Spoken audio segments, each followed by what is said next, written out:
नमस्ते। आज हम जिस पौराणिक कथा के बारे में बात करने वाले हैं ना, वो सिर्फ एक आम कहानी नहीं है। वो असीम शक्ति और अटूट विश्वास के बीच का एक भयंकर महायुद्ध है। हम बात कर रहे हैं भगवान विष्णु के चौथे अवतार यानी नरसिंह अवतार की। आज हम सिर्फ ऊपर ऊपर से कहानी नहीं सुनेंगे, बल्कि इसके अंदर छुपे उन गहरे रहस्यों और लॉजिक को समझने की कोशिश करेंगे जो आज के इस आधुनिक दौर में भी उतने ही प्रासंगिक हैं। तो चलिए शुरू करते हैं। अब सबसे पहले अपने आप से एक सवाल पूछिए। एक असंभव सी पहेली है। किसी अमर व्यक्ति को जिसे मौत छू भी ना सके, आखिर उसको हराया कैसे जा सकता है?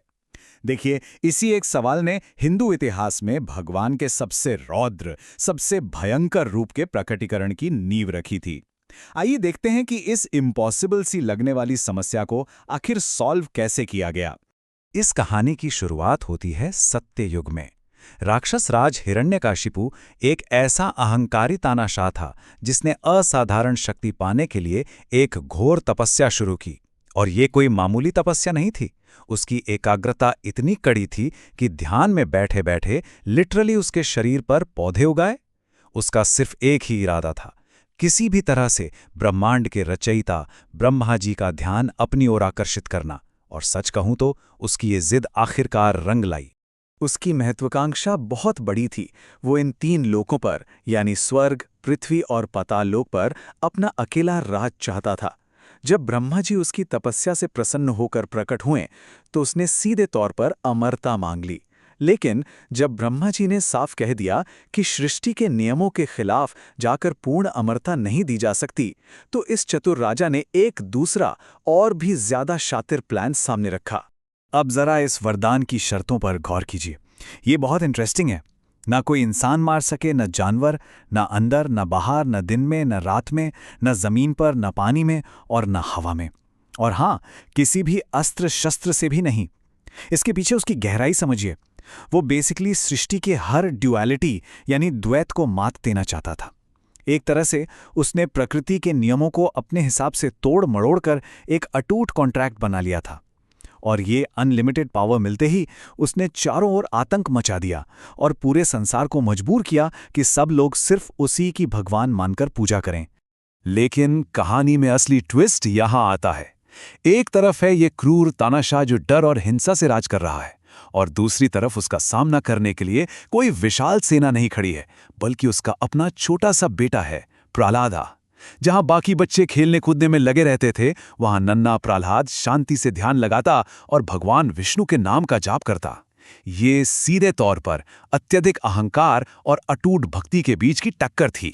अब आप सोच सकते हैं कि एक अहंकारी राजा के ईगो पर जब ऐसी चोट लगे तो उसकी क्या हालत होगी, वो भी अपने ही बेटे से। हिरण्यकशिपु पूरी तरह से आपे से बाहर हो गया। उसने प्रहलाद की आस्था तोड़ने की हर हद पार कर दी।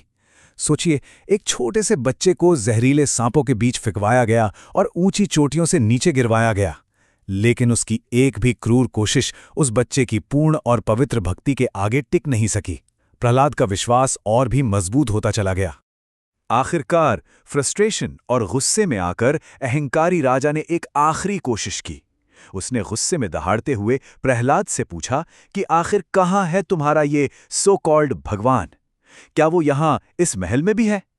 तब बिना किसी डर के नन्हे प्रहलाद ने बड़ी ही शांति से पास के एक खंबे की ओर इशारा किया और बोला, विष्णु हर जगह है।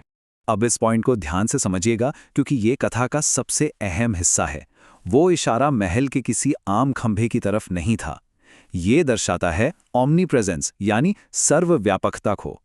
एक खंभा जो उस अहंकारी राजा के महल की नींव था, उसमें ईश्वर को देखना ये बताता है कि ईश्वरीय शक्ति सिर्फ मंदिरों में या सजीव चीजों में नहीं, बल्कि एक निर्जीव पत्थर में भी मौजूद है। ईश्वर को किसी आकार, स्थान या आपके अहंकार की दीवारों में कैद करके नहीं रखा जा सकता। प्रहलाद के इस अटूट विश्वास ने राजा की बची कुची बर्दाश्त को भी पूरी तरह खत्म कर दिया। उसने अपनी भारी गदा उठाई और पूरे गुस्से में उस पत्थर के खंभे पर जोरदार प्रहार किया। और तभी खंबा एक भयंकर आवाज के साथ टूट गया और वहां से प्रकट हुए भगवान विष्णु के नरसिंह अवतार। आधा इंसान आधा शेर। यहां परम सत्य ये था कि भगवान ने इस बार किसी गर्भ से जन्म नहीं लिया, बल्कि संसार को ईश्वर की सर्वव्यापकता का प्रमाण देने के लिए वो सीधे उस ठंडे निर्जीव पत्थर से फटकर बाहर आए। और यहां आता है इस पूरे युद्ध का सबसे मास्टर स्ट्रोक, यानी सबसे बेहतरीन चेकमेट। देखिए कैसे उस तानाशाह की हर एक अहंकारी शर्त का सटीक तोड़ निकाला गया। शर्त थी ना दिन ना रात, तो भगवान ठीक गोधुली बेला यानी ट्वाइलाइट में आए। ना अंदर ना बाहर, तो उन्होंने राजा को महल की दहलीज पर पकड़ा। न जमीन न पानी न हवा, तो राजा को अपनी गोद में लिटा लिया। ना इंसान ना जानवर, इसीलिए तो नरसिम्हा रूप लिया, जो आधा मनुष्य और आधा पशु था। और बिना किसी अस्त्र शस्त्र के कैसे मारा? उन्होंने उसे मारने के लिए अपने तीखे नाखूनों का इस्तेमाल किया। ये क्लियरली साबित करता है कि एब्सोल्यूट पावर जैसी कोई चीज नहीं होती, प्रकृति उसमें छुपी कमजोरियां और रास्ते ढूंढ ही लेती है।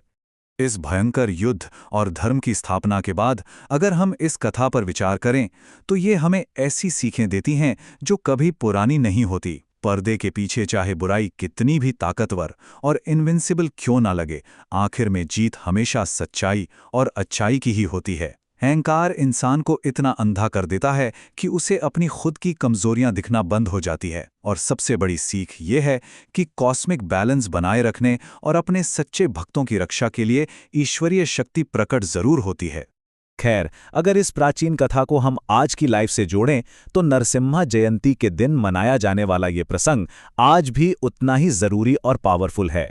ये हमें याद दिलाता है कि जब हम अपनी लाइफ में असंभव सी लगने वाली परेशानियों में फंसे हों तो हिम्मत नहीं हारनी चाहिए।